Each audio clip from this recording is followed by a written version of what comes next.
Hai adik-adik, kali ini kita akan belajar IPA dengan materi objek IPA dan pengamatannya.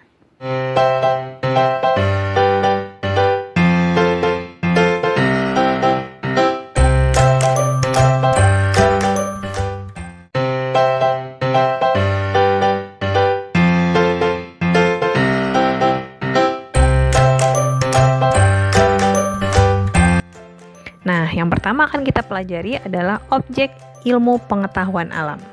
Adik-adik sudah tahu apa saja sih yang kita pelajari dalam IPA? Ya, benar. Jadi, yang kita pelajari dalam IPA adalah segala benda yang ada di alam berikut dengan interaksinya. Contohnya apa tuh? Contohnya misalkan interaksi antara air dengan makhluk hidup, atau interaksi antara tumbuhan dengan udara yang ada di atmosfer. Seperti itu.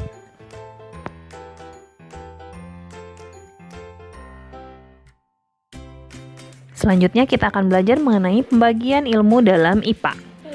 Yang pertama, fisika yang mempelajari tentang unsur-unsur penyusun alam dan gaya yang bekerja di dalamnya. Selanjutnya ada juga ilmu kimia yang mempelajari mengenai penyusunan dan perubahan zat-zat. Lalu ada juga ilmu biologi yang mempelajari mengenai makhluk hidup. Dan yang terakhir adalah geologi dan astronomi yang mempelajari lapisan penyusun bumi, atmosfer, serta antariksa.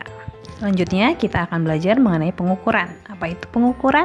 Pengukuran adalah kegiatan membandingkan suatu besaran yang diukur dengan alat ukur yang dipakai sebagai satuan. Sementara besaran sendiri apa? Besaran adalah sesuatu yang dapat diukur.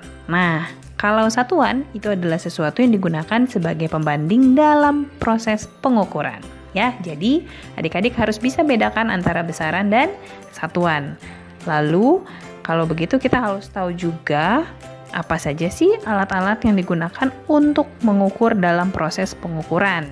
Dan apa saja sih besaran-besaran serta satuan-satuan yang akan kita pelajari dalam ilmu pengetahuan alam. Nah, sekarang kita akan belajar mengenai besaran dan satuan pokok. Besaran pokok adalah besaran yang merupakan hasil dari pengukuran, bukan merupakan hasil perhitungan atau operasi antar besaran ya. Contoh misalkan panjang. Panjang itu kita peroleh dengan cara mengukur dan dengan alat ukur, bukan merupakan hasil dari perkalian atau pembagian antar besaran ya. Jadi ada 7 nih besaran pokok, yaitu panjang, massa, waktu, kuat arus listrik, suhu, intensitas cahaya, dan jumlah zat. Seperti yang tampak di tabel, adik-adik bisa lihat ya satuan-satuannya masing-masing. Nah, selanjutnya kita akan belajar mengenai besaran dan satuan turunan ya. Kalau besaran turunan itu adalah besaran yang merupakan hasil operasi dari besaran pokok dengan besaran pokok lainnya.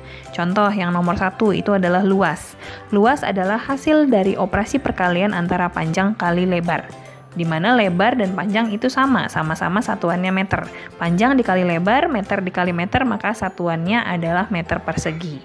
Nah, adik-adik bisa simak besaran turunan yang ada di tabel dari 1 sampai 10 ya.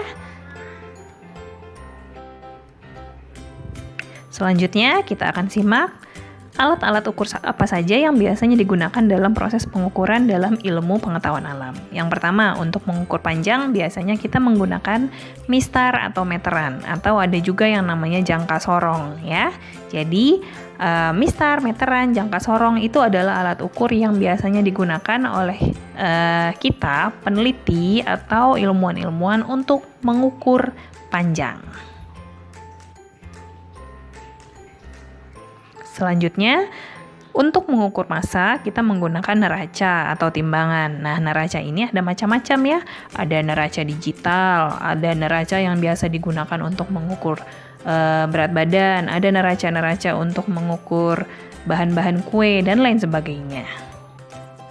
Selanjutnya, ada juga alat ukur yang biasa kita gunakan untuk mengukur waktu. Nah, alat ini biasa sering digunakan oleh guru-guru olahraga untuk menghitung kecepatan kita dalam melakukan lari jarak pendek misalnya ya.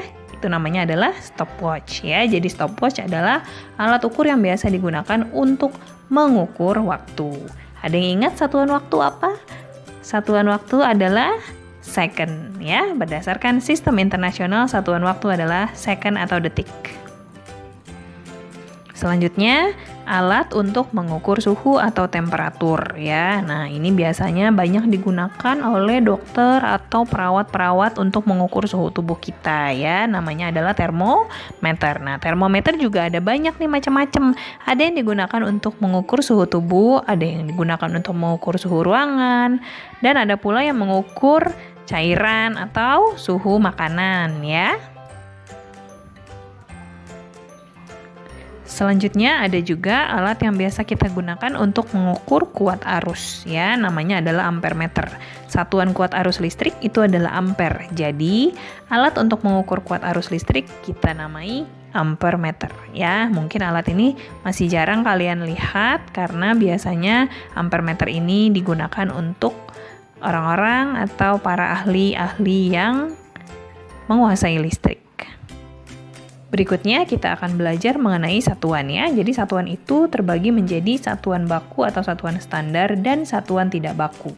Satuan baku adalah satuan yang diakui secara internasional, biasa disebut sebagai satuan internasional atau disingkat sebagai SI ya. Satuan internasional tadi bisa adik-adik lihat di tabel besaran dan satuan pokok tadi ya.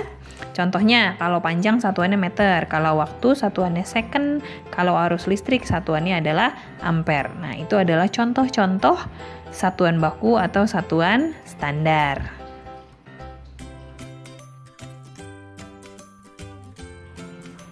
Selanjutnya adalah satuan tidak baku ya. Satuan tidak baku ini adalah satuan yang bukan merupakan satuan standar. Kenapa? Karena hasil pengukuran dari masing-masing orang mungkin berbeda-beda. Contoh, jengkal. Jadi misalkan kita mengukur panjang dengan satuan jengkal atau satuan hasta. Atau seperti orang-orang di Eropa dan di Amerika sana kadang mengukur panjang dengan menggunakan satuan kaki ya. Jadi misalkan tinggi orang itu adalah 7 kaki. Nah, kaki orang itu kan berbeda-beda panjangnya, sehingga biasanya mungkin hasil pengukurannya berbeda-beda. Kenapa? Karena jengkal, hasta, atau kaki setiap orang ukurannya berbeda-beda. Itulah sebabnya mengapa disebut satuan tidak baku. Oke adik-adik, selesai sudah materinya. Semoga bermanfaat. Terima kasih untuk yang sudah menyimak. Semangat terus belajarnya.